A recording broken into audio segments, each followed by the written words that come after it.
Hey guys, what's going on? And welcome to Season 5, Episode 2 of the Because Maybe podcast. I hope you guys are doing well. As you notice, you hear my voice before you hear any intro music or anything like that. This episode, as I mentioned in the last episode with Greg, was one of the episodes that I recorded in March of 2019, and we're now way past March. And a lot of the things that me and Luke spoke about in the very, very beginning are so out of date that, you know, it would be a disservice to the pair of us to put that on, okay? There's going to be no sponsor this week. There's not even going to be a Because Maybe joke at the beginning of the episode. I want to sincerely thank Luke for taking the time to do this with me back in March, and, you know, I'm hoping that me and Luke will catch up soon. I have an idea for him to be part of the season, and I'm hoping we can find the time to get together and do that. But in the meantime, we're going to go straight in to what me and Luke spoke about in regards to The Simpsons. All of our social media info is in the podcast information, and yeah, so guys, if you like what you see, go ahead and share, and we're going to go straight in to The Simpsons and what we consider some of the best episodes of all time.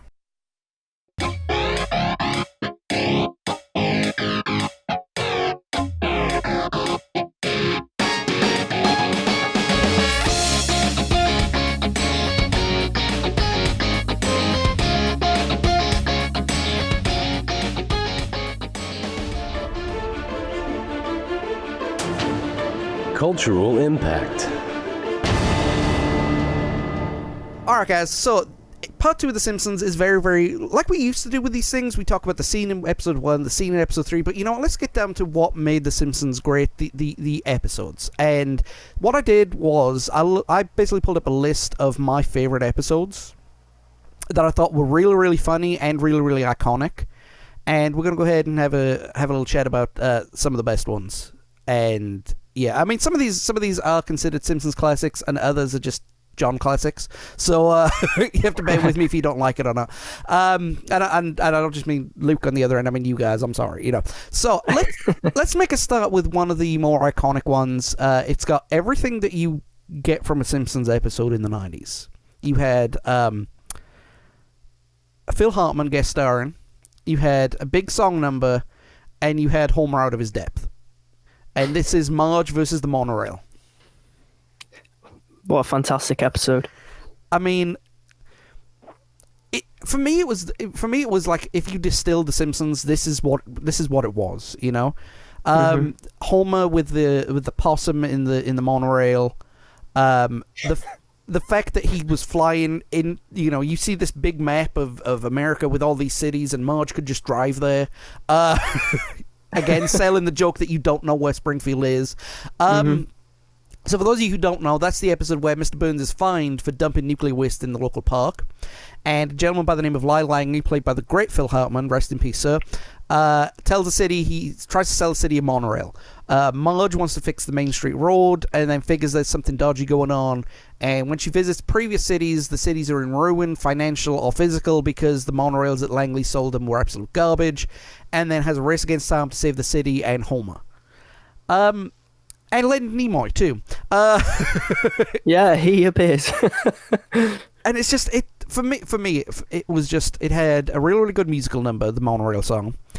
And fantastic song, and just Homer's obliviousness was... Oh, I love the bit. Sorry to jump in if that's all right. No, I just love the bit. I believe they're talking in bed, and then she says something about it being dangerous. He's like, "Yeah, but what if I'm having a shower and I slip on a bar of soap?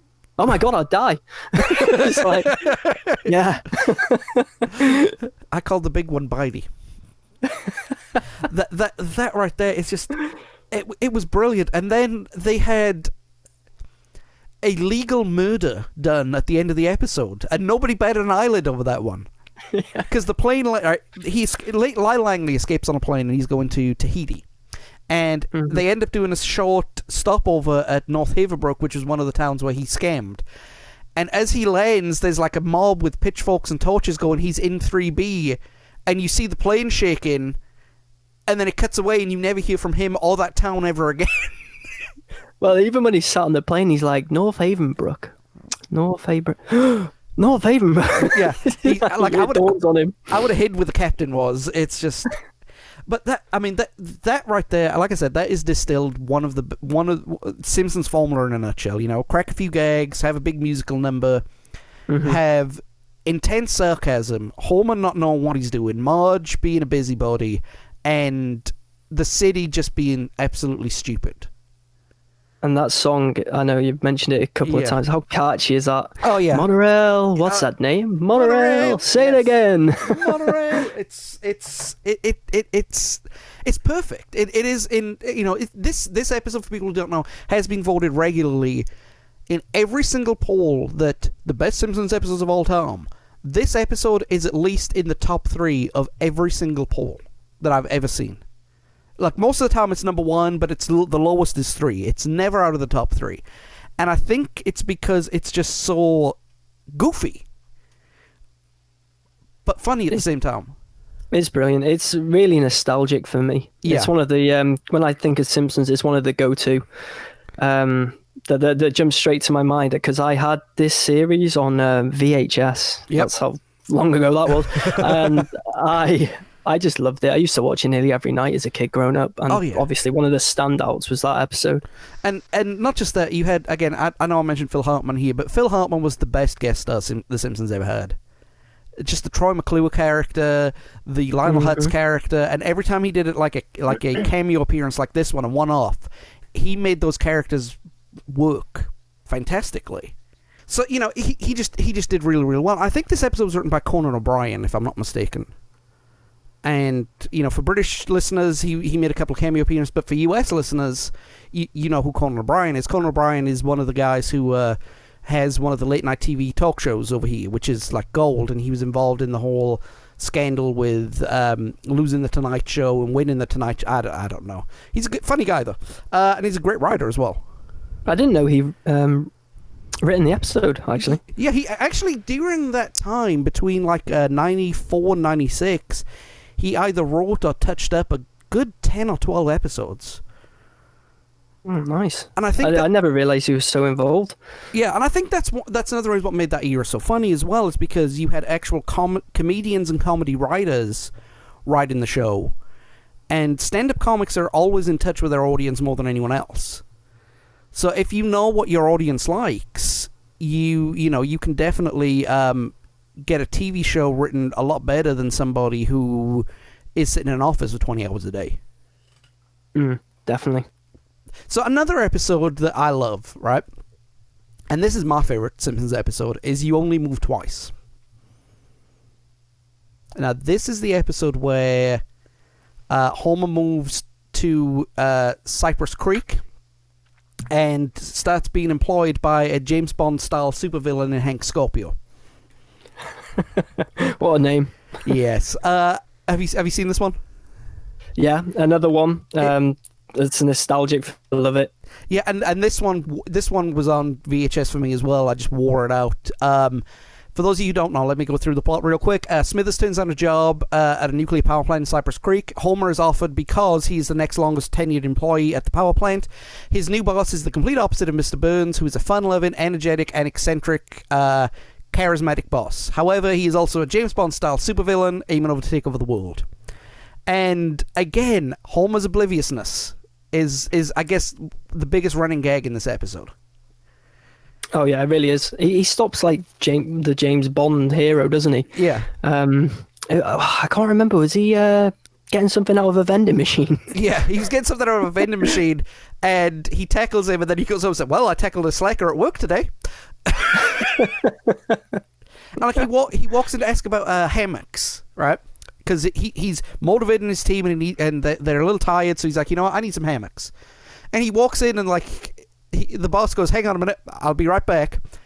Does his conference call with the UN, blows up the bridge, turns around and goes, "Okay, you want hammocks? They're in the hammock district." And Homer's like, "Oh, okay, yeah." I think the best thing about this episode wasn't just the Homer's obliviousness to his boss. It was the dramatic side of the episode that I thought made this episode really, really good.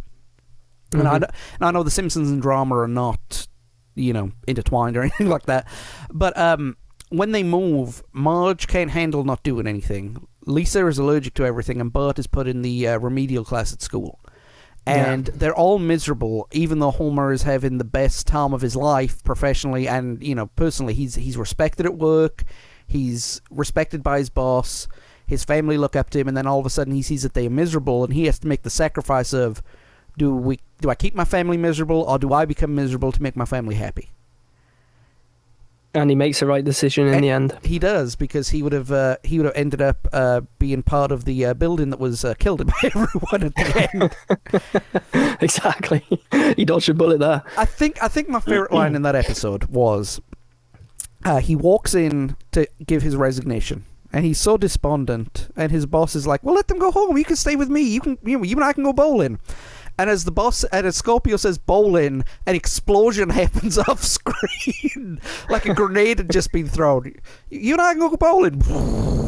It's like, okay, well, you can leave, but if you can kill one or two people on the way out, that'd be really, really helpful. And as he walks out, he kicks a grenade back into... Yeah, just so nonchalant. Yeah. And little flick.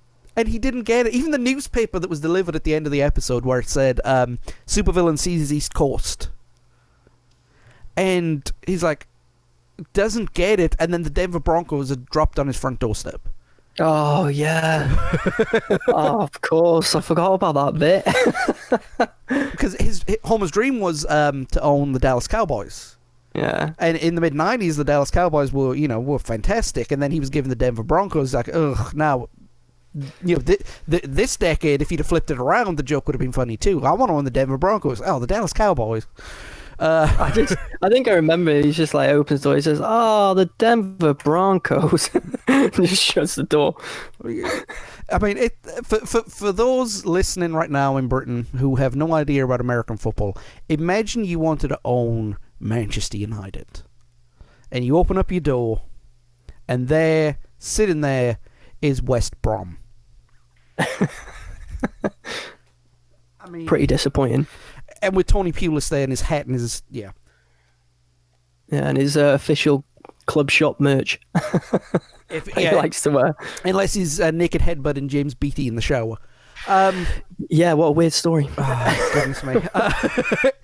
But yeah, like I said, that's my all-time favorite episode, hands down, because it's just so absurd, and it's the James Bond thing. I always love James Bond parodies to begin with.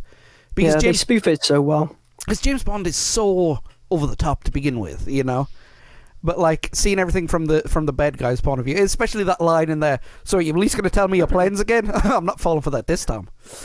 Yeah. What movie was that? I think it was Austin Powers that did that. Are you at least going to shoot him? No, I'm going to tell him my plans, shut the door, and slowly assume that he died. What's going on?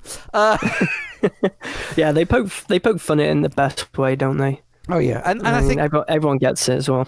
And that's the thing too. When it's the authenticity of the parody that makes a parody funny. And every time the Simpsons parodied something, they parodied it down to the finest detail. Which is what I think made it as funny as it was. Yeah, it's the way I always see parodies is people look at them as simple humor, but you still have to do it right, and so many fail. Oh yeah, just look at the Scary Movie series.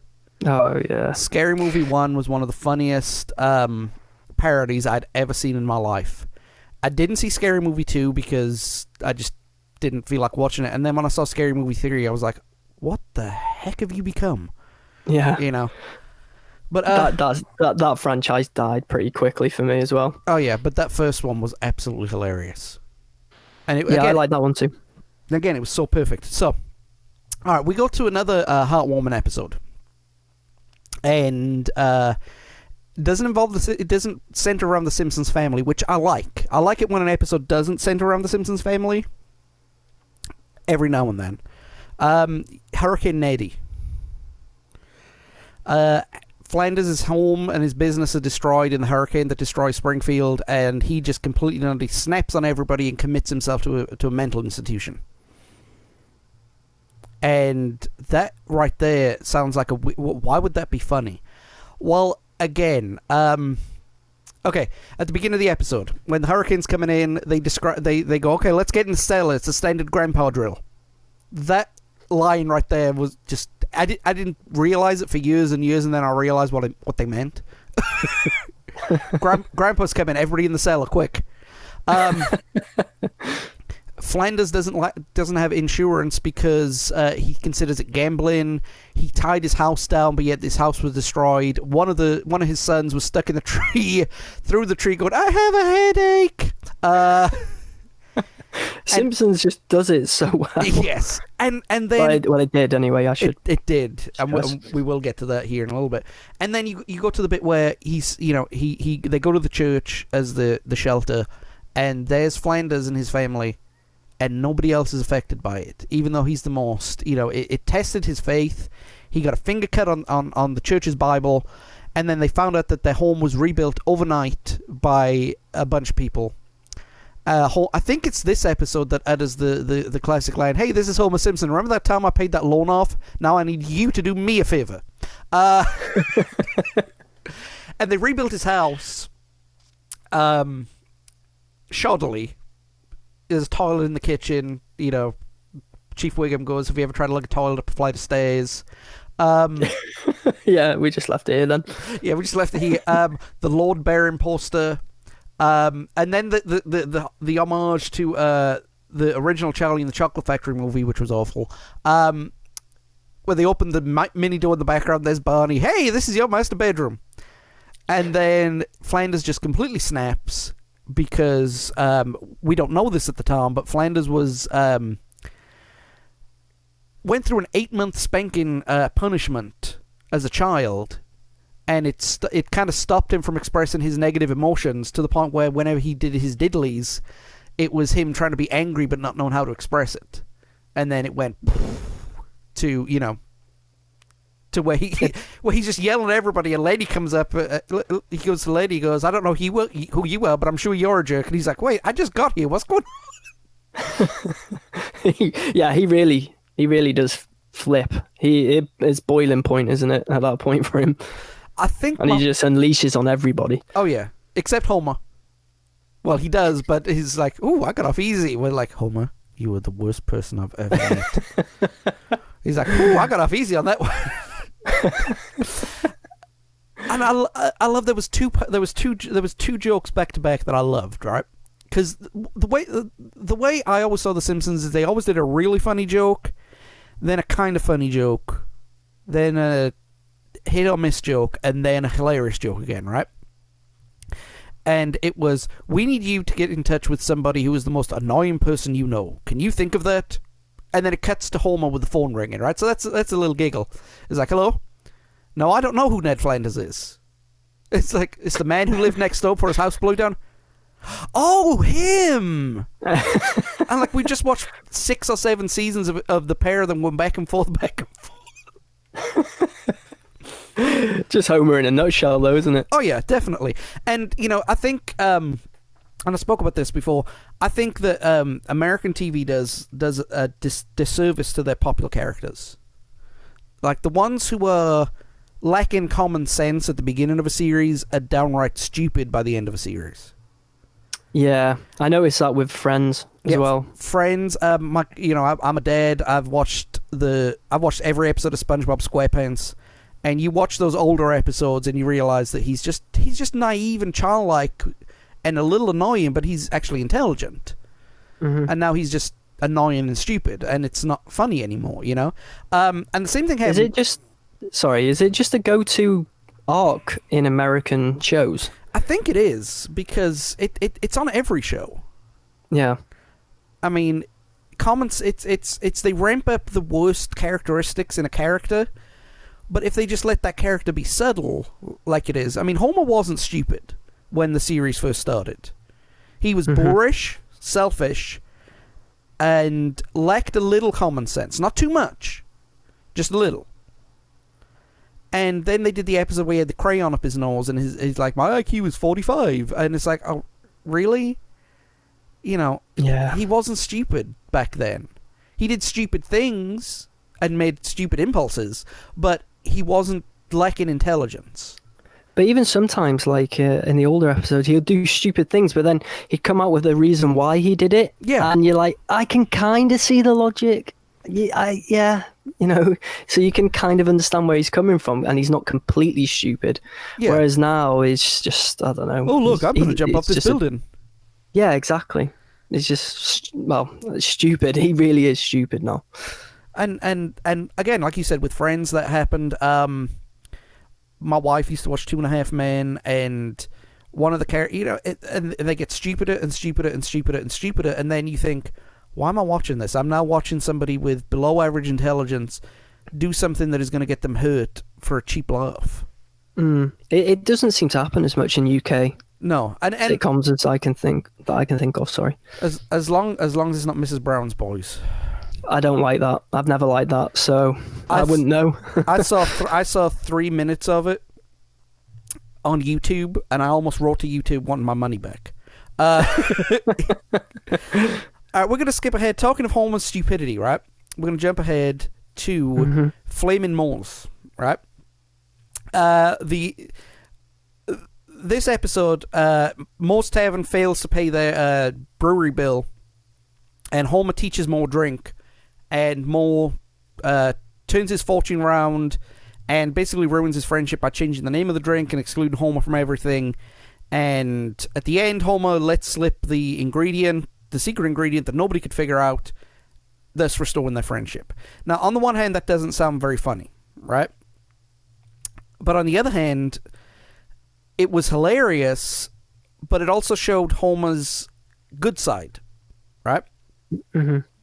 He trusted one of his best friends with one of his party piece secret, family recipes. And he got taken advantage of. Superbly taken advantage of. And he let it go and let it go and let it go, and then finally when he snapped, he let the cat out the bag, and then all was forgiven, right? Mm-hmm. And it showed the 3 stages of Homer: the trust inside, the trust inside, the spiteful side, but the forgiving side. Because Homer has a big heart. Yeah, he really does. And he might be portrayed as a stupid moron right now, but he was a lovable oaf back in the day. Yeah. He was smarter than Fred Flintstone, but now he's dumb, And so the way it went about it was they were telling a story of Homer going into depression and everything like that. And you think depression is not a funny story, but like some of the jokes that they had in here, the Cheers parody. Cheers was a great show, and then like they actually got Woody Harrelson in to do one line, of the barman. I can't even remember his name. Power of the Simpsons back then. Yeah, definitely. They had the Red Hot Chili Peppers in. No, it wasn't the Red Hot Chili Peppers. It was Aerosmith. Was it Aerosmith? Yeah. Yeah. Walk This Way. I couldn't remember. Red Hot Chili Peppers was on a different episode. We'll get to that one here in a bit. And it was just, it was funny with the gags that they had. Like, for example, Bart took the drinks, to the alcohol to school to make the drink, right? To show his friends that he created it. And the line was, Bart, these alcohol bottles will be going to the teacher's lounge, and you can have what's left of them at the end of the day. Like, whoa, wait. And like we all came to school that Monday after the first time that aired, and like our teachers like, we do not drink alcohol here at St. Joseph's School. Okay, we kind of figured, except for the sacramental wine. Yeah. I feel like with Simpsons back in the day, with like little jokes like that, they it's not so in your face. Do you know what I mean? So they say it, and then you can think about it, and they lead you down the path, but they don't just outright come out and say, yeah, you can have what's left at the end of the day because we're going to drink everything. Yeah. Do you know what I mean? And yet now it's more in your face. It's just. Well, I think what was it? I think it was Father Ted, right? Oh, what a show! That great show. I don't know which episode it was, right? Because I've seen them all, but they all kind of blend together, not in a bad way, in a good way. I can't remember what the episode was, but the joke was that Ted missed an appointment to officiate a funeral, And then he panics when he finds out that Mrs. Doll told Dougal to go do the funeral. And he shakes him, he's like, you let Dougal do a funeral? And then he cuts to, right? The hearse is on its side, there's 2 ambulances there, everything's on fire, and he's like, sorry about that. And that was the joke, right? Nowadays, that joke would be, well, we've got to figure out why the hearse is in the wall, and, you know, we've got to show the whole... No, the whole joke is you wondering how the heck the situation happened. Yeah. Not, you know... the imagination of what could have happened and makes it funnier, you know? And then you exactly. have... Yeah, and now it's like, well, we're gonna drink all the alcohol. Wink, wink. It's like, really? You know, we figured it out. You know, we know that's what made it funny. Now you've just, you know... Yeah, definitely. And, Father Ted, just quickly on that. Oh, yeah. Do you remember the episode when he's trying to reassure people he's not a racist? Yes. Oh. And there's that smudge in the window. And he's doing the rant. Yes. Yeah. I hear you're a racist now, Father. What's the church's official stance on that? It's like... it's brilliant. It's brilliant. That's actually one of my favorite things that I use these days, is whenever I hear of a politician doing stuff, you know, it's like, oh, that money was just resting in my account. Yeah. Bishop Brennan too. Oh, one of my favorite characters. So good. And again, it's because it's subtle, you know. Mm-hmm. You can't do that now because it's just too in your face. Talking of something that was subtle, Krusty Gets Cancelled was one of my favorite episodes too. That was where, after years of putting on a lackluster TV show with no competition, Krusty the Clown is cancelled because a new show takes his audience. I doubt he is, but if the WWE are listening to this, you need to watch this episode. It'll give you a little hint about what's going on over here. So then they do the Krusty Comeback Special.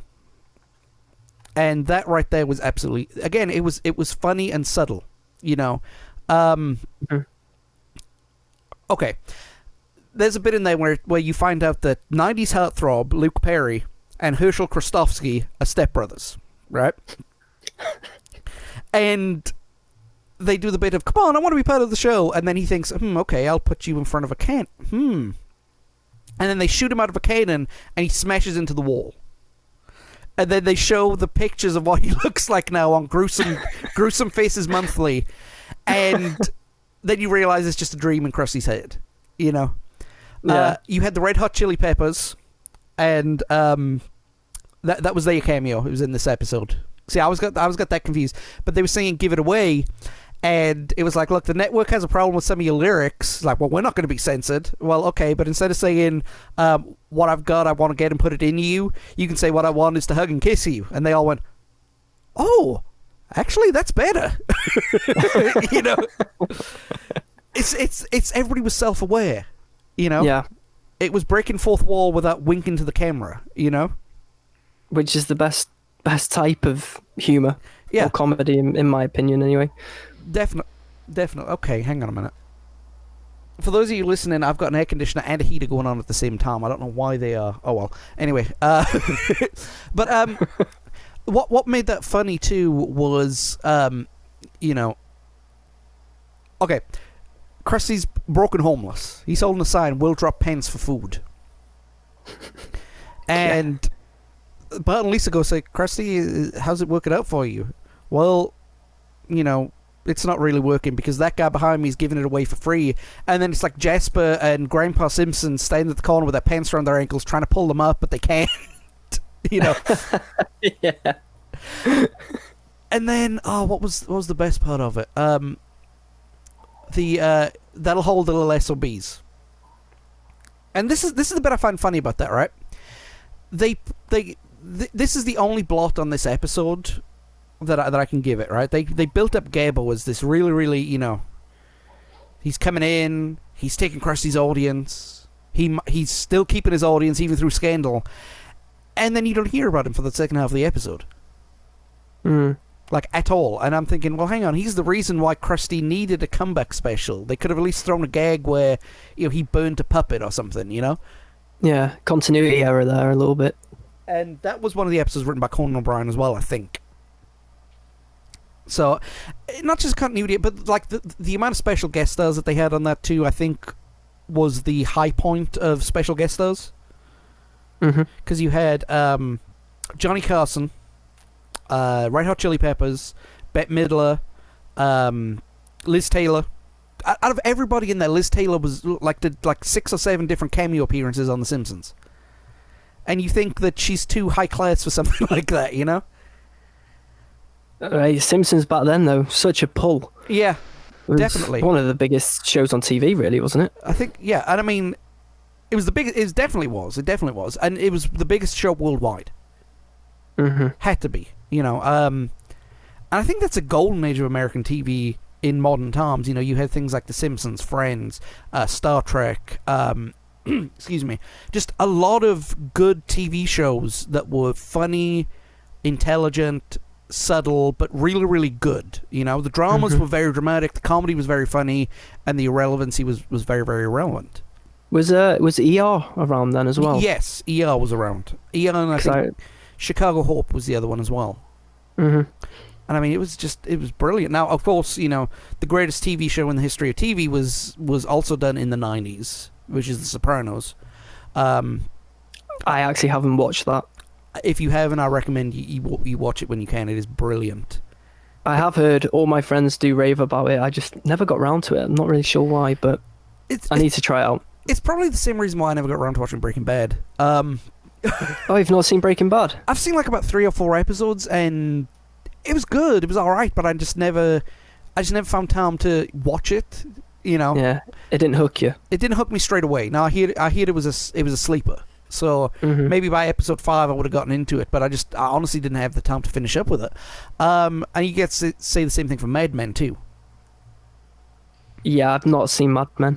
Now my wife loves Mad Men, and I'll be honest, from what I saw, it was really, really good. I just never found the time to watch it. But then again, she likes stuff like that. She likes that I don't know. She likes anything. But talking of things that were really, really good back then, let's talk about music for a minute. I'm sorry, I'm trying not to be the old man who hates modern music, right? I'm not trying to be that guy. But the episode Homer's Barbershop Quartet, where you have, you know, Homer, Skinner, Apu, and Barney as like the biggest barbershop band in the history of barbershop. You know, it was a really, really good episode. And I like the flashback episodes too, because you get to see Homer with hair. Yeah, that was always fun. But not just that, it was like, you know, really, really, it was a good parody of the Beatles. It was a really good parody of the Beatles, because you had the subtlety surrounding the name, right? You cannot be called Apu Nahasapi Mapetala, and you have to be Apu de Beaumarchais, because, you know, it won't fit on a marquee.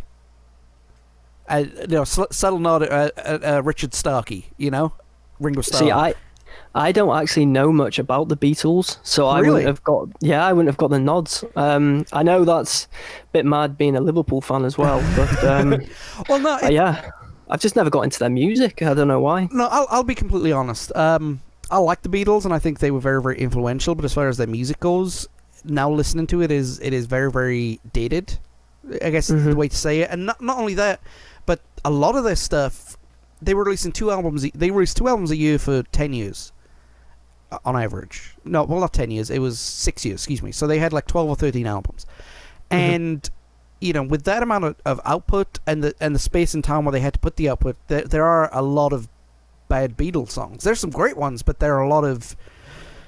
I've always seen it as it's either really, really good or really, really bad. You know. Yeah. And I've always thought the Who were better. And I do like some of the Who songs, actually. And if you want to go into even more modern times, I think that Oasis were better than the pair of them. But, you know, that's probably a product of where I grew up, when I grew up, you know? Yeah, I'd probably agree with you, though. Oasis, they're one of my favourite bands, or they were. Sweet. And I actually managed to catch their last ever gig. Really? Yeah, in Manchester. Sweet. I got to see him, and I believe it was Kasabian who was supporting them as well. And I'm a Kasabian fan, so that was pretty cool. That's a gig, man, that I wish I could have saw. Not the last one necessarily, but Oasis with Kasabian. You know, Oh, it's really good. I always wanted to see Oasis with Travis. You know, because I was a big fan of early Travis before they became the inspiration for Coldplay and Starsailor and the like. But I'm still a big fan of them. But like, their music, I think, defined what I was looking for as a music fan, right? And I think in the 60s it was the same with the Beatles. But it's just some bands age well, some bands don't, and I don't think the Beatles have aged as well as maybe they could.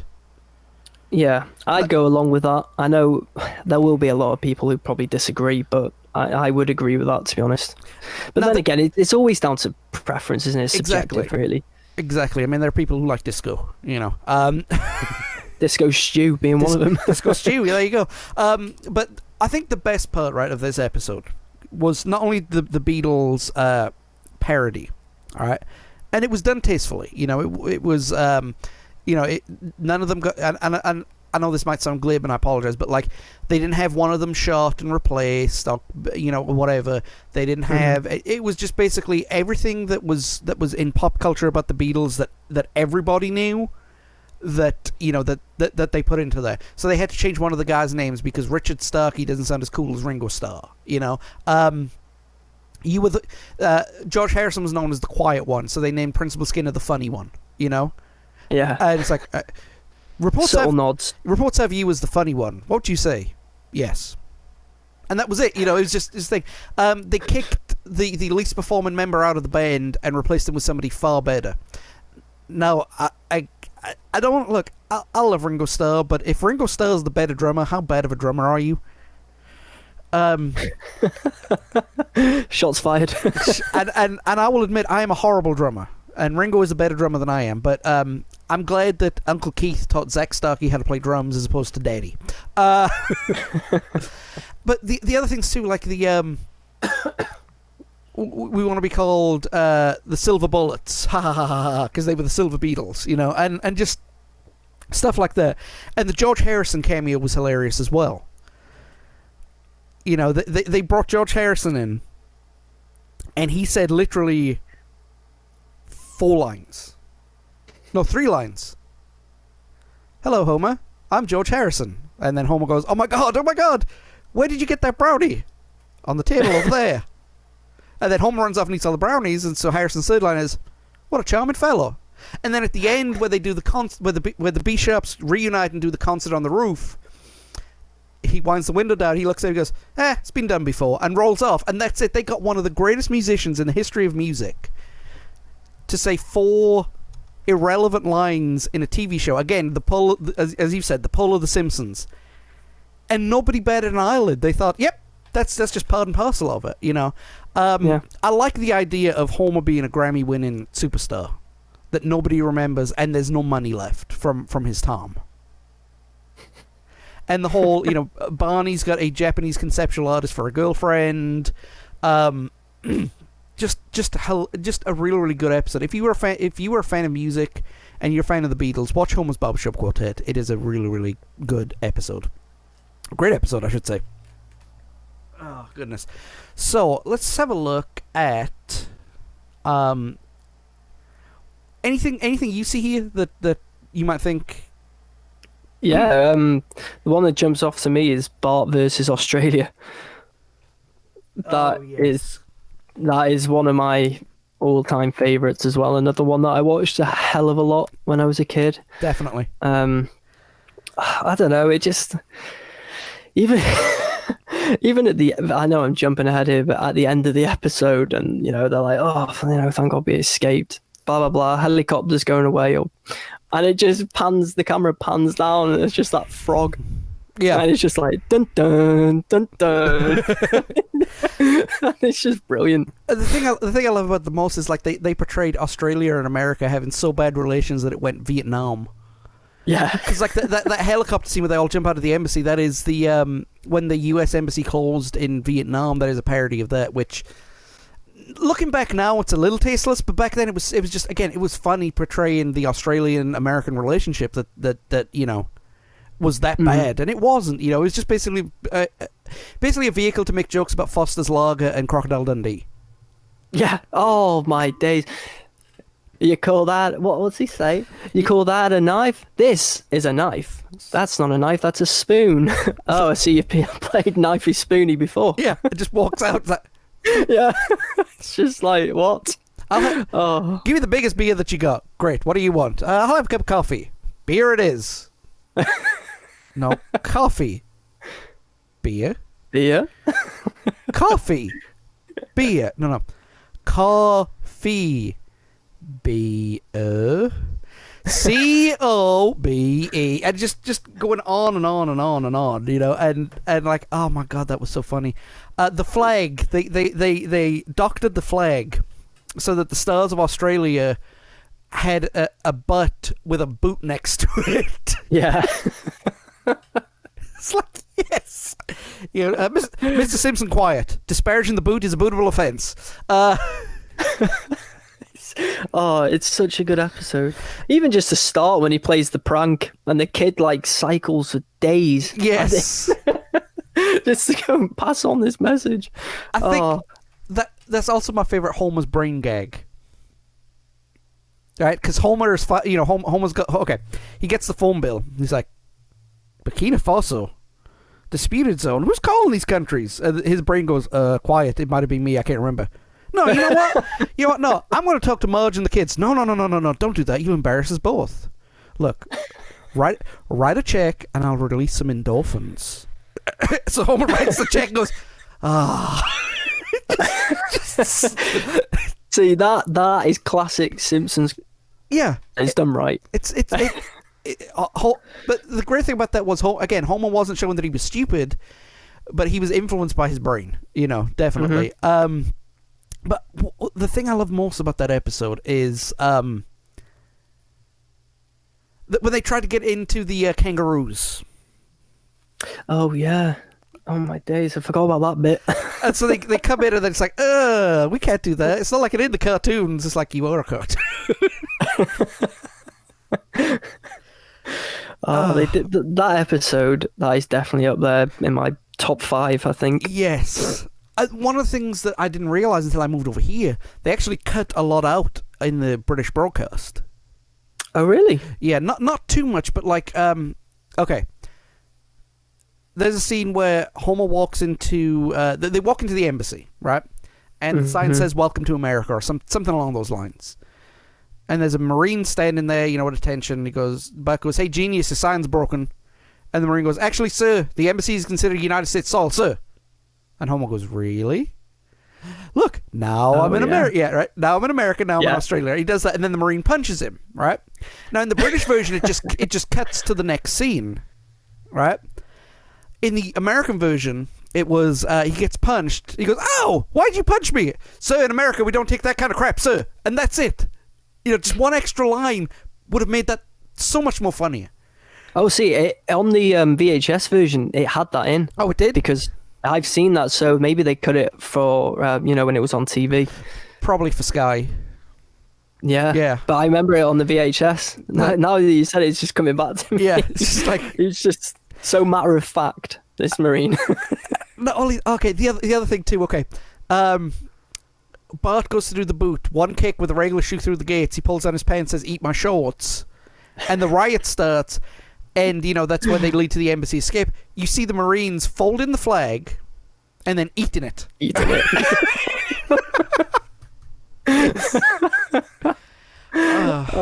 It's just funny. It is. It's just again, funny. It's irrelevant, but here's the thing too, right? And I think we kind of touched upon it. In theory, right?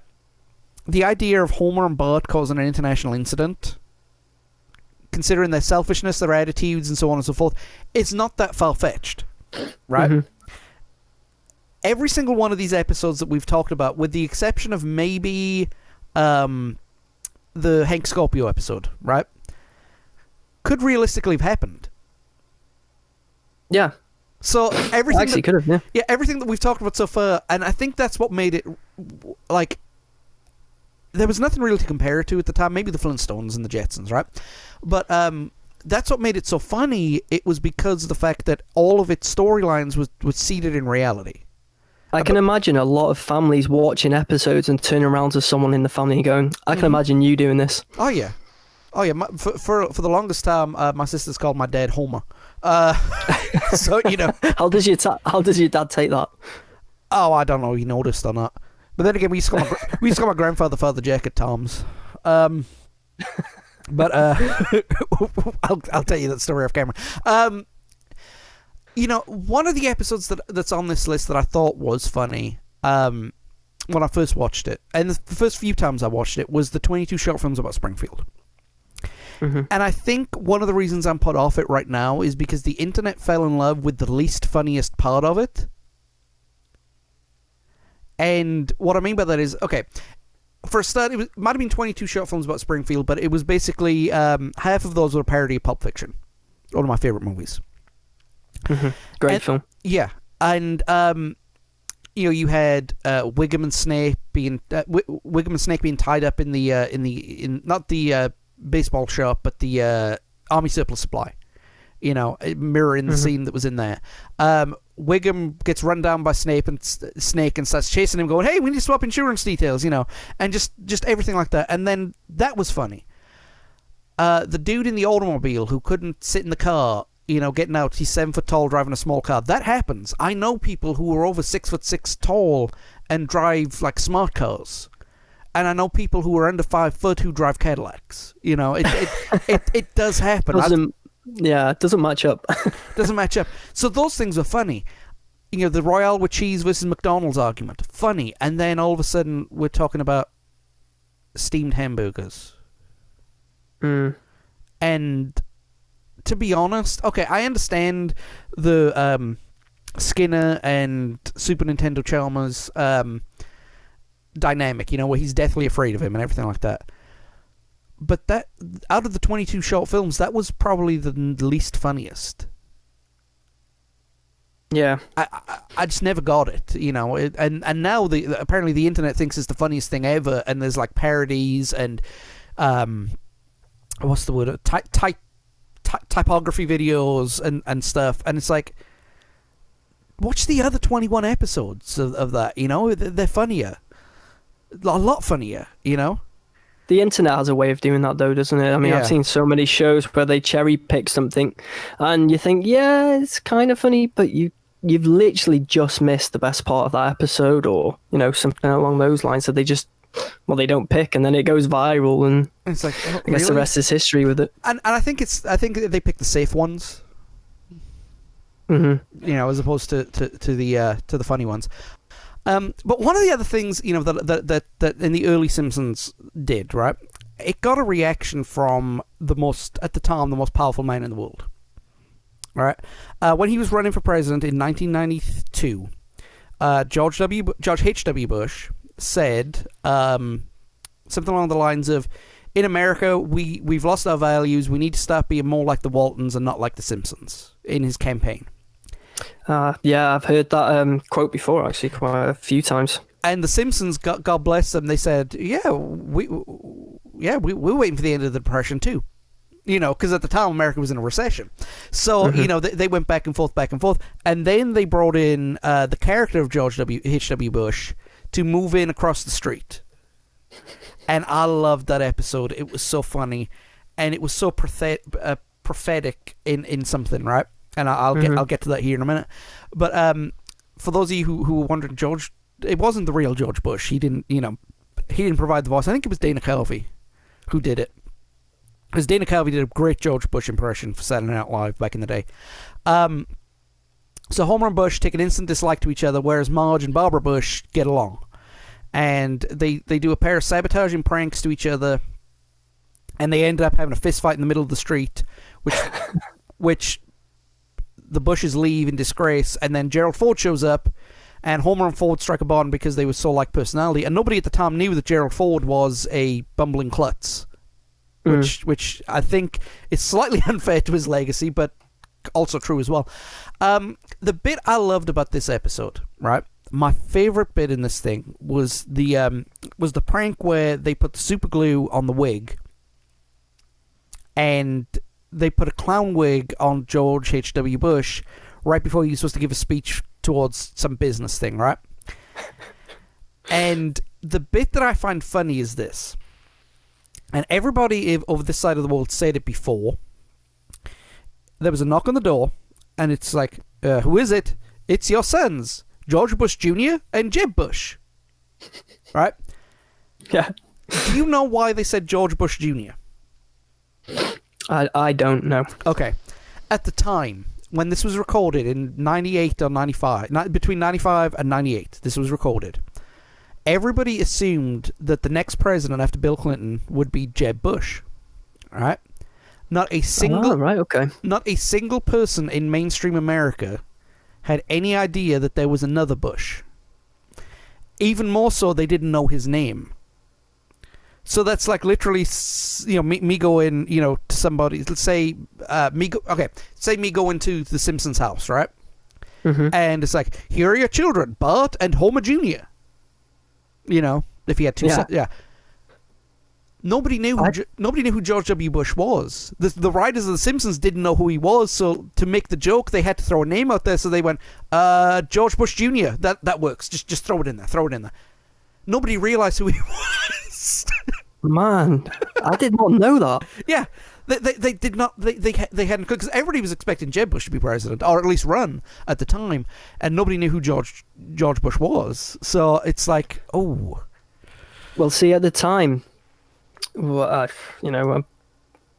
don't know. When I watched this for the first time, I was probably in my early teens or, around 9. And obviously, I wouldn't know who George Bush was, H.W. Bush, at the time. So I'm just seeing the episode, they're having a fight and I'm finding the funniness out of that or whatever. So then when I watch it later on, that's when I understand, George H.W. Bush. Oh, look, there's George Bush. I just assumed... I never realised they didn't know who that was at the time. I'm watching it later on in years thinking, oh yeah, they're just, joking around, another president there. Yeah, nobody knew. From my understanding, nobody knew, unless you were in Texas, nobody knew who George W. Bush was until he started running for president. Wow. Which, to be fair, a lot of the presidents of the United States, nobody knows who they are on a national level until they start running for president. Mm-hmm. Except for people who are in office right now, which is a different story for a different day. I love my green card.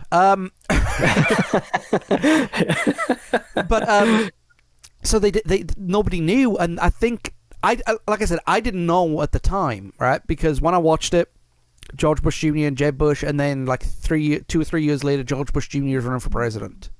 It's only when I read up on this episode a couple of years ago, I watched it another time, where they explained the joke to me, and I was like, oh my god, that makes that joke now even funnier. Considering what we know now, That's mad. That's pretty crazy, really, how it worked out like that. Yeah. And, there's people in Florida who wish that it had stayed the way it was. Don't worry, I'm not anti-Republican, I'm just anti-stupid people. Anyway, one of the things I love about this episode was the fight scene, and he's got the CIA gear. This is a little trick we learned in the CIA, and he tries to garrote Homer with piano wire in a public street. Oh, it's brilliant. But the joke about you guess those guys are barking up the wrong bush. Congratulations, Homer. That's the cleverest joke you've ever made, and nobody was around to hear it.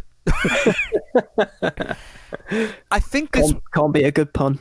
Yeah, I think this was one of the first episodes where you saw Homer's descent into stupidity, though. Mm-hmm. And...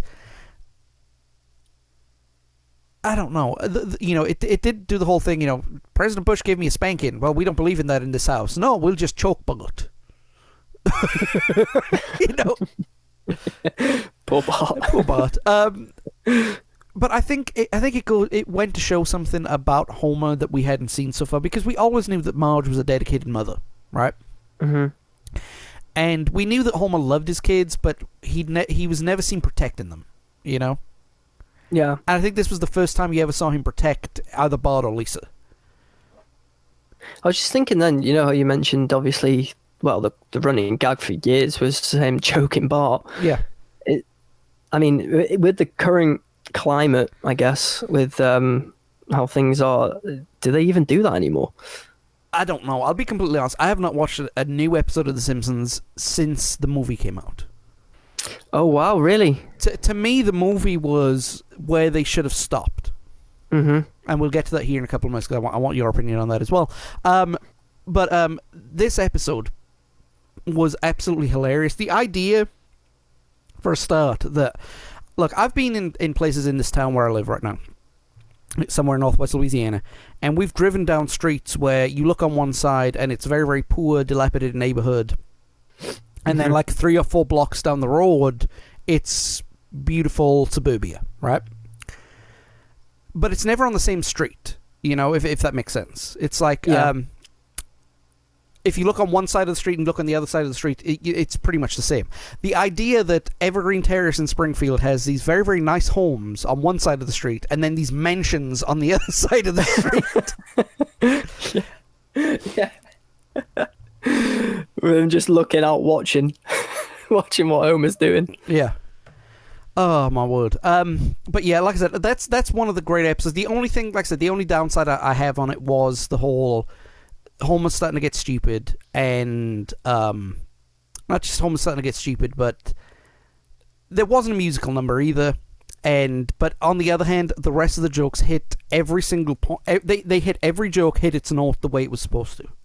Yeah, and that's what made it a great episode. It was an absolutely great episode, and that's one of my favorites because again, I like seeing political crossovers in a lot of things. I'm not a big political guy, but I like listening to certain things like that. And it's good to see how, people will take political stuff and twist it without making it political. If that makes sense. Yeah. I mean, you can have a joke with it without actually making it a political statement. Yes, that's what I was trying to say, but I babbled. We've only got a couple more to look at right now. One of my favourite opening sequences of The Simpsons is in the episode Bart Sells His Soul. That's where, for those of you who don't know what that episode is, you've probably seen it on YouTube once or twice, okay? It's Sunday morning. Bart is handing out hymn sheets at church. Straight from God's mouth to your ears, right? Was the tagline he was using. And so, please rise for our first hymn, In the Garden of Eden by I. Ron Butterfly. And then it goes into, like, for people who know in the Garden of Eden, it's an 18-minute song about sex, drugs, and violence. And only halfway through does Lovejoy twig and go, wait, this is rock and or roll. Yeah. Oh, what a brilliant episode this is. Yes. This one scared me as a kid. Really? Yeah, I don't know why. I guess I bought into it, didn't I? That, oh my God, maybe you can sell your soul. And then you're pretty much left with no one wanting to take notice of you. Sort of thing. Some of the gags in that episode, it taught kids a valuable lesson very, very early on. Number one, you don't mess with an organization's strictly tuned, performance, right? Where and the second one was don't snitch.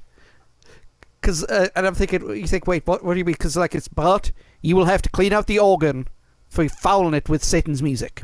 And then he grabs Milhouse and says, "You're coming along too, Snitchy." And it's just like... I was like, oh my God, no. This is the thing about this episode. The only thing I remember about this... Because this was one of the rare episodes that had two equal time-consuming arcs at the same time. Mm-hmm. You had Bart selling his soul to Milhouse and... looking to get his soul back, and I really can't remember too much about that side of things. I don't get it, Yeah, I remember the bike scene where he's trying to cycle to find Milhouse somewhere. Yes, I can't remember where, and basically that garbage sweeper comes towards him. He has to jump off his bike. It takes up the bike. Yeah, I'm laughing, thinking ahead, and it takes up the bike, spits the bike back out, and it's like, it looks brand spanking new, and he's like, oh, what a bit of luck. Gets back on the bike, cycles, it falls apart. And then he looks back, and the guy driving the truck Oh, the sweeper is laughing and like watching him laughing out his window like a villain, but then goes straight into the subway and it explodes. It's just like what? That's classic Simpsons right there. That is perfect. Oh, I think I remember the other half of this episode a little bit better. I'll be completely honest. Where Moe turns his bar from a bar to a family restaurant. mm-hmm. Uncle Moe's Family Feed Bag. What a name! where they were able to get a deep fryer from a army surplus store that could deep fry a buffalo in 45 seconds. And the only reason I remember that is because of the Homer line, 45 seconds, but I want it now. It's like, oh. But I think without realizing that was a great commentary on how people were becoming at the time, because they wanted everything now.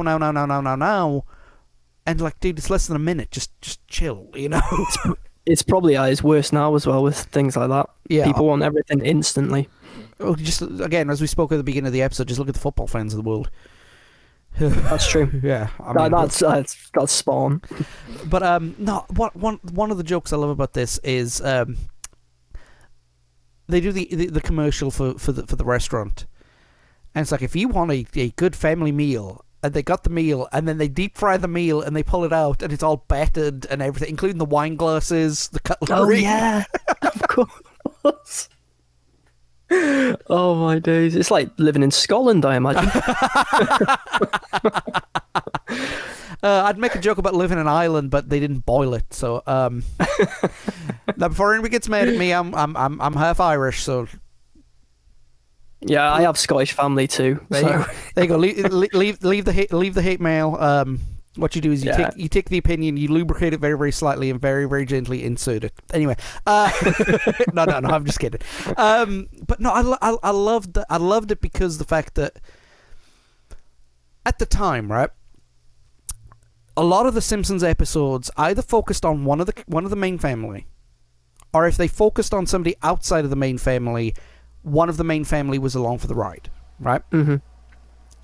This was the first time where it focused on multiple members of the family, all doing different things. If that makes sense. You know, it wasn't... Yeah. They weren't trying to take down a former president. They weren't, trying to... They weren't trying to take down a country. They weren't talking about, the whole episode talking about an album that was made 7 years ago, you know? Mm-hmm. It was basically Bart doing his thing, Lisa doing her thing, Homer doing his thing. Yeah. You know, and I think that was a turning point at the time to how they developed the shows, but unfortunately it wasn't a great turning point. Because then they realized they could only focus on, they could split the plot line 3, 4, 5 different ways and diluted it. Yeah. Definitely. It takes away from the episodes, really, doesn't it? It does. And, and that's one of the reasons why I didn't get Family Guy. And I still don't get Family Guy. I'm actually a Family Guy fan. And not saying it's bad or anything like that. Don't get me wrong. I couldn't keep up with the first 3 episodes. The first 3 seasons of Family Guy are absolutely awful. The first time around, and I guess they ramped the formula up a little bit because I watched an episode and it was funnier, but I just couldn't keep up, you know. And don't get me wrong, it has some funny jokes, just like a lot of the stuff that came out that's even out there now, and I've never been able to keep up with it when it's splitting the plot line too much. You know what I mean? Yeah. I guess I totally get that. I guess that's one of the reasons why I preferred South Park to Family Guy. Not because of the South Park, amazing. Not because of the South Park Family Guy feud or anything like that, but I mean, it was just South Park had a narrative, maybe a second narrative, but kept to it, And I think that the episode of Bart Sells His Soul was great in the sense that it showed 2 separate narratives, but at the same time, it kind of gave them the idea of, if we can do 2, we can do 4. And if we can do 4, we can do 8. And then now it just falls apart. Maybe Simpsons sold their soul that day. There, they did. There you go. Oh, my. That was horrendous, but there you go. No, I loved it. I thought it was great. Okay, you can't talk about The Simpsons without talking about the greatest ever secondary character, in my opinion. honorable mention goes out to Lionel Hutz and Troy McClure, who are two very, very memorable characters, and they have, very, very good one-liners and stuff like that. And I think only one episode centered around either of them, right? Mm-hmm. That I think it was A Fish Called Selma or something like that, where where Troy McClure marries Selma. Okay, fair enough. That was an okay episode. It wasn't great, but it was serviceable, right? Yeah. Sideshow Bob is, in my opinion, the greatest secondary character in The Simpsons. Or at least in the 90's he was. I mean, it's hard to argue. He has had some very memorable moments, and they've been pretty funny. And I think Cape Fear was his best episode. He was sending death threats in blood.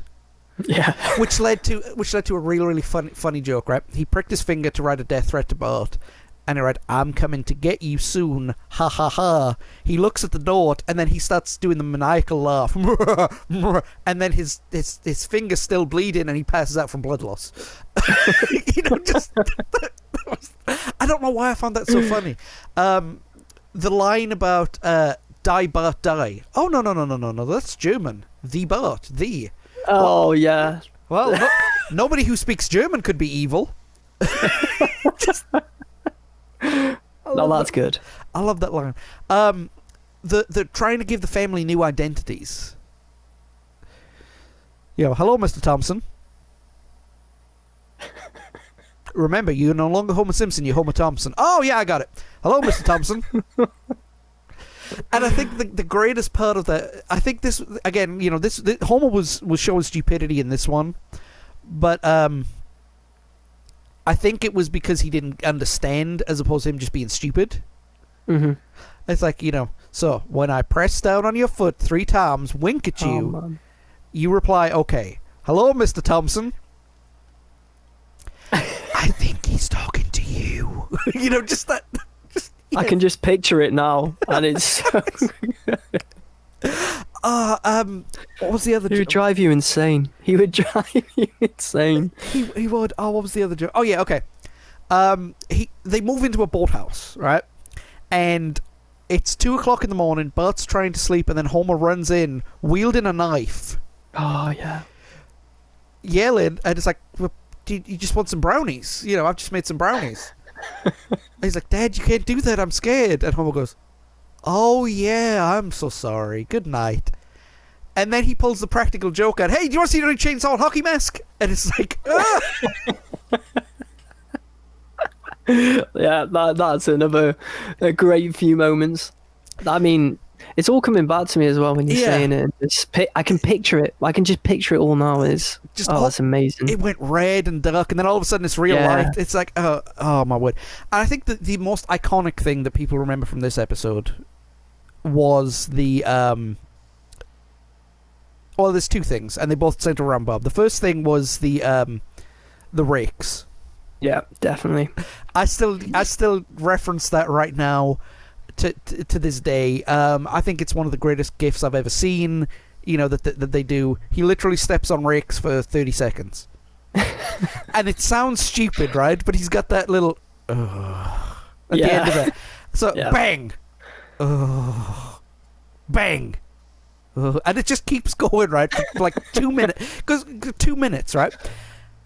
And then he gets on the boat to kidnap everybody. And when he finally gets on the boat, he's all triumphant. He takes 1 step forward, smack. That's a pretty iconic scene as well. Those scenes. Yeah. And pretty iconic now. And it's so funny too. Oh my word! And then the other main thing was Bart tricked him using his ego to sing about the full score from the musical HMS Pinafore. And you think, what? But then you realize that, Sideshow Bob's an entertainer and a showman, so it's going to play to his ego. But the thing I loved about it the most was Kelsey Grammer did a great job singing that stuff. I didn't know he could sing. All I knew him from was the psychiatrist in Cheers, and then in Frasier, which was playing the same character. But I thought, it was so funny. oh my word, it was so funny. And I guess that goes to what we were trying to say earlier that I've kind of we've danced around, but let's go ahead and say it. It's just not funny anymore. I agree, unfortunately.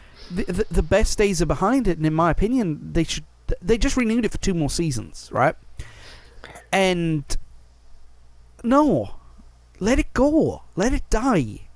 I watched, going back now, a couple of months ago, I think I tried watching some of the latest episodes, like the very latest episodes online. Yeah. And I remember I watched a couple and I couldn't get through them. I had to turn them off. I was like, wow, what has happened to this? It's just not the same. No, and it's not even, you can't really pinpoint it too. I mean, it was going downhill, and then they made the movie, and the movie was really good, right? I'll hold my hand up. But at that point, I think they should have ended it. Because it was a real, it had all the classic jokes, it had all the classic irrelevance. It would have been the perfect way to wrap it up in a bow and finish it. I think it's definitely a shell of its former self. And the movie, I liked it too. Yeah. Spider Pig always sneaks out. But yeah, I really enjoyed the movie. And then there's actually a really good YouTube video I stumbled across last year at some point. I watched it. It's like 35 minutes long. I wish I could remember the YouTube channel. But it's literally, I think it's titled something along like The Moment the Simpsons Died. And it just talks you through how the jokes changed, how the format of the show changed, and just pinpointing how it just lost its spark, or I can't think of the word I'm looking for, but I guess spark will do. Yeah, it lost what made it funny. And not only that, and I think, this is, and look, right, I understand that the show has some talented writers, and the show has some fantastic voice actors. And the animation is spot on. Technically, on a technical level, it is still a good to great show. It's just the content now is okay. We spoke about football at the very, very beginning of this episode, right? The best way I can describe it is this: the era that we are talking about right now is Arsenal FC from 1996 to 2005. You had 2 doubles, 3 FA Cups, if you want to separate them out, and the Invincible season. Arsene Wenger playing some of the most beautiful, getting his team to play the most beautiful football you'd seen in England at that time. You had Thierry Henry and Dennis Bergkamp, Patrick Vieira, Gilberto Silva, Tony Adams leading from the back. And then it changed to Bentner and Squillaci. Oof. That's a downgrade and a half. Yeah. So now but then again, he did make the top 4 with that team. So I don't know how that happened, but like it went from being this world class place everybody wanted to join, and to a joke, and the joke wasn't funny anymore, And right now, watching episodes of The Simpsons, we use the Arsenal metaphor again, is like watching Arsenal versus Manchester United in August of 2011, and I watched all 97 minutes of that game. Was that the 8-2? That was the 8-2. Painful. Yeah. After and see, it was 3-1 when we took when we brought Chamberlain on, and then it went to 8-2. So I understand why he did it. It was like, well, it's only 3-1. We might be able to get something. Let's take off a defensive player, put on an attacking player, and then Jenkinson got sent off, and then the rest is history. But. Like that was it. That was the point where you knew that something isn't right. Why are we still watching this? And that happened in The Simpsons. Actually, just it's either at the end of the 90s or just at the beginning of the 2000s with the Principal and the Pauper episode, where they brought in Armand Tamzarian.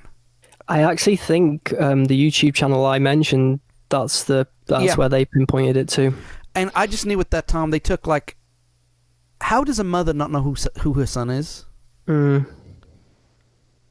It just didn't sit well, and that's where it started to go downhill. Frank Grimes Jr., Sideshow Bob's brother. Why? So we can have a Frasier tie-in? It started getting really, really, really bad, and then it started getting bad, then not funny, then not topical. Yeah, and one of the complaints I have with The Simpsons of late that I tried watching, I always found The Simpsons early on, at least when I was growing up, to be a really easy watch. Something I enjoy, something I could sit through, and I could probably, before I know it, I've watched like 6 episodes in a row. Yeah. And like I mentioned before, I tried watching a recent episode and I could barely get through 2. Like, I really struggled because I was just like, this is boring. It's not an easy watch. It's not making me feel good about watching it and just chilling. Yeah. It was just making me bored. And Which is the worst thing. And not only that, its crossovers back in the day were really, really good too. You know, they had, I mean, look, they had the Critic come in, which was the other Matt Groening project. They had a pop at King of the Hill, you know, but they were literally, okay, the Critic, it was done, because the Critic used the same assets, you know, the yellow fingers, the full fingers, and everything like that, you know, that was easy to implement in the world. And any other cartoon cameos, they literally put in 10 seconds of. Mm-hmm. And then they did the Family Guy crossover a couple of years ago. And yeah, I watched that one. And from what I understand, both Simpsons and Family Guy fans were like, oh no. You know? Now, I don't know if it was any good or not. The only thing I remember is like the car wash scene. But it's like... Oh, yeah. I know which one you mean. But it's like, you know, that right there was the telltale sign of a show struggling. Yeah. Creatively. Morally bankrupt. You know? It's... And I mentioned it earlier, right? And I joked about it earlier. But The Simpsons hasn't had any mainstream competition ever. It actually hasn't, has it, really, when you think about it? Because when you look at it, right, you got... The Simpsons in America, at least. I mean, I know in the UK it was on Sky for the longest time, and then it was on BBC Two. Right, great. But in America it was on, terrestrial TV, right? All of the other shows, Beavis and Butthead, King of the Hill was the second one that went mainstream on normal TV, but you had Beavis and Butthead, Daria, South Park, Futurama. They all started on cable. So, and then it didn't have anybody going up either head-to-head or at least a lead-in or follow-up, And Mm-hmm. I joked at the beginning of this, it's like, like I'm a wrestling fan.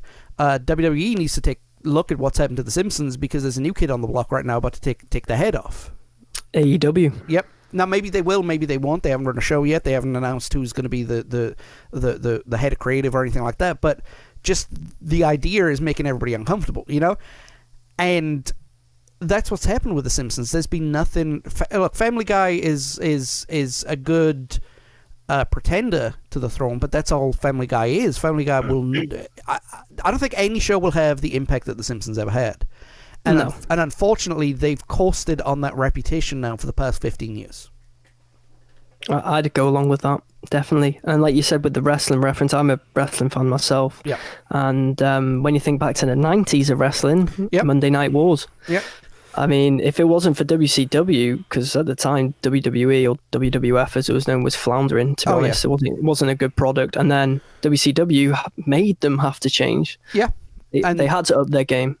And look, and a quick sidebar on that one. Looking back at that era, I think that a lot of people look at the 90's wrestling with rose-tinted glasses because of not because of what happened in the ring, but because of what happened out of it.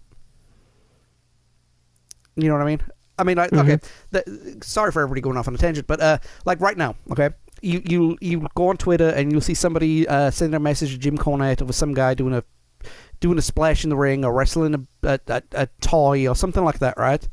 Just to get a reaction out of him, and then everybody will say, well, WWF had Mae Young giving birth to a hand. Yeah, but there's a subtle difference there. One was done as comedy effect in a backstage skit. The other was done in the ring. And I think that's what... Big difference. Yeah, and that's what most people don't remember about the Attitude Era is because the in-ring product, with the exception of maybe about 4 or 5 people, wasn't that good. No, but the storytelling was great. Exactly, and that's what's happened with The Simpsons. I know it's a weird tangent pulling back, but when you think about it, every episode of The Simpsons was either good or a classic. Now they're lucky to pull something that's good. It's quite sad, really. It is. It's, again, we used the analogy earlier. It's like watching Wenger at Arsenal last season. You love it, but you just want it to go away gracefully before it destroys what's left of its reputation. Yeah, everything has to come to an end, doesn't it? And I think The Simpsons has destroyed its reputation. It's lived long enough to become the villain. Batman. There you go. So, all right. So enough on the down notes. We'll be back here in a couple of minutes. We go ahead and talk about a few more things, and we will be right back.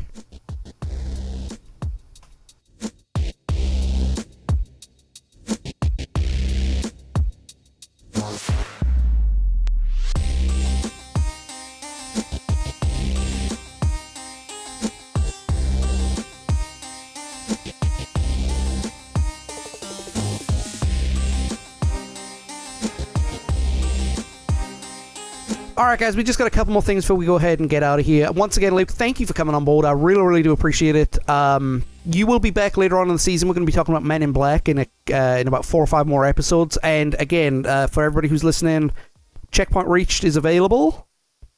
It is. It's available on pretty much every podcast app you can think of. That's the best way of plugging it. And you guys have a YouTube channel as well, right? Yes, so on our YouTube, it's Checkpoint Reach Podcast. Sweet. And then if you want to check us out on Twitter, Instagram, and Facebook is at Chet Reach Pod. So yeah, it'd be great if you could give us a listen, and hopefully you'll like what you hear. And thanks for having me on again, John. I really appreciate it. It's been good fun. Oh, no problem, no problem at all. All right, yeah, but guys, if you haven't listened, it's a really, really good podcast, and I've enjoyed the ones I've listened to. I haven't listened to all of them because I've been too busy trying to get this stuff done, but you know what? I'm going to get caught up as soon as possible. Next week, Greg Gregory returns with us. We're going to talk a little bit more about The Simpsons, get some more of the stuff that me and Luke touched upon today about, you know, maybe it should die gracefully and everything like that. And guys, if you were interested in our Patreon page, go ahead and pledge to us. As little as $1 or £1 a month. That will help keep the lights on and keep the ambition going.